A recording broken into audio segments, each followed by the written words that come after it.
চলতি বছরের 5ই জানুয়ারি থেকে খবরের শিরোনামে উঠে আসে সন্দেশখালী। লোকসভা ভোটের আগে উত্তর 24 পরগনার ওই এলাকা ঘিরে উত্তাল হয়েছিল রাজ্য রাজনীতি।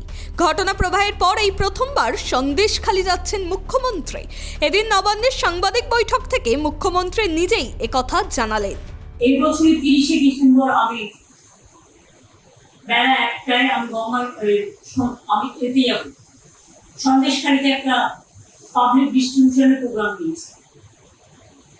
ইলেকশনের আগে আমাকে অনেকে জিজ্ঞেস করেছিল, দিদি আপনি সন্দেশখালী গেলেন না? বলেছিলাম আমি যাবো, পরে যাবো। সুতরাং সেই জন্যই আগামী 30 তারিখ বেলা 1টায় আমার অফিসিয়াল প্রোগ্রাম সন্দেশখালীতে থাকবে। এটা হচ্ছে গভর্নমেন্টের পাবলিক ডিস্ট্রিবিউশন প্রোগ্রাম। সোমবার দুপুর 1টায় সন্দেশখালীতে সরকারি কর্মসূচি রয়েছে। লক্ষ্মীর ভাণ্ডার থেকে বিভিন্ন সরকারি প্রকল্পের উপভোক্তাদের সরকারি সাহায্য করা হবে। মুখ্যমন্ত্রী নিজে শতাধিক মানুষের হাতে পরিষেবা তুলে দেবেন। সরকারি অনুষ্ঠান থেকে প্রায় 20,000 উপভোক্তাকে সাহায্য করা হবে বলেও জানালেন মুখ্যমন্ত্রী। ইতিমধ্যে আপনারা জানেন যে আমরা যেগুলো আমাদের কাছে পেন্ডিং ছিল, বিভিন্ন লক্ষ্মীর ভাণ্ডার থেকে শুরু করে বাংলার বাড়ি থেকে শুরু করে আমরা অনেকটাই করতে পেরেছি। তার মধ্যেও জেলাতেও কিছু থাকে কাজ, সেগুলো প্রায় 20,000 মানুষের কাছে ওই মিটিং থেকে বিভিন্ন পরিষেবা তুলে দেওয়া হবে ক্যাম্প করে।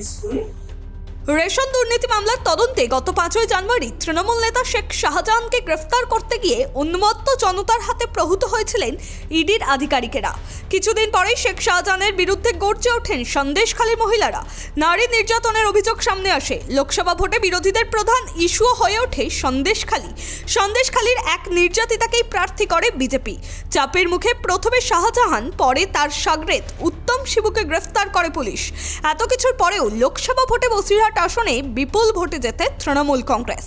লোকসভা ভোটের আগে মমতা বন্দ্যোপাধ্যায় বলেছিলেন, বসিরহাটে তৃণমূল জিতলে তিনি সন্দেশখালী যাবেন। বছর ঘোরার আগেই কথা রাখলেন তিনি। মুখ্যমন্ত্রীর এই সফর যথেষ্ট তাৎপর্যপূর্ণ বলেই দাবি ওয়াকিবহল মহলের। ক্যামেরায় বরুণ ভান্ডারীর সঙ্গে দেবযানী সরকারের রিপোর্ট, ট্রাইব টিভি বাংলা।